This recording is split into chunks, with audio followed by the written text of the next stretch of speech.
Mula Sarah hayam korban mutilasi disulap jadi hidangan nikmat. Tuluy jajan baso aci katilu tempat. Balikna kapoekan.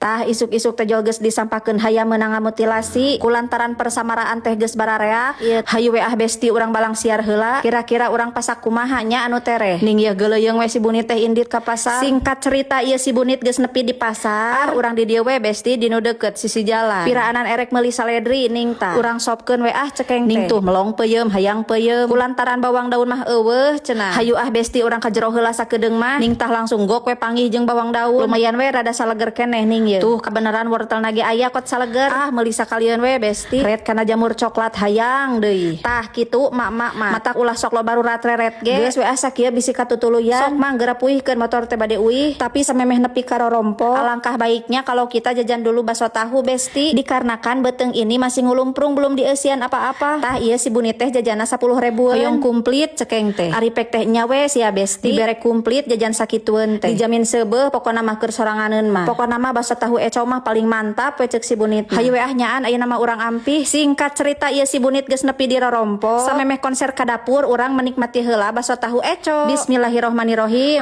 Beleuwekeun. Singkat cerita baso tahu na geus bea. Hayu we besti urang langsung konser. Tah ieu si hayamna urang presto heula ngarahipu. Lamun geus beres sekitar 20 nepikeun ka 30 menit. Pareuman komporna piceun uap panasna. Tuh pan jadi tereh kabuka. Tuluy we pinahkeun ka nu rada namprak wadahna. Tah sabeulah deui urang ngagoreng heula bawang beureum jeung bawang bodas. Keun we antep sing nepikeun ka seungit. Tuluy we borolokeun kentang jeung wortelna. Tuluy si bawang daunna. Lanjut deui perulukan sedap rasa sapi. Tuluy pedesan ulah poho. Lanjut goreng bawangna bari katutungan ning tah. Borolokeun si daun saledrina. Tuluy tomatna. Taburkeun we cabe burahaina. Asak we ning ieu. Alhamdulillah konser dari awal sampai akhir sudah beres. Moal waka ngahuapkeun sangu besti. Kulantaran ieu teh aya anu ngajak jajan baso aci. Nyaan si bunit mah nya beuki kana basona teh. Tadi tepan geus jajan baso tahu. Ayeuna geus rek ditimpah deui ku baso aci. Nyakan bae we atuh besti. Apa usaha teh keur jajan lin. Tuh nyampak teh geus nungguan eta si cece teh. Ari satadina erek mawa motor masing-masing. Ari pek teh dipikir-pikir asa raridu. Isi hareureun di jalan cekeng tekot mawa hiji ewang. Tuh ari ngahiji kieu mah aya nu jadi kameramen saurang. Arek ka mana cenah Buni tujuanana eta teh. Arek ka Saung Biru ieu teh besti. Pokona mah eukeur kacipta hayang ngopi baso aci. Bari menikmati suasana pesawahan sore hari. Tuh besti tempo atuh pemandanganna ge. Kot geulis kawanti-wanti endah kabina-bina. Singkat cerita ieu geus nepi di Saung Biru.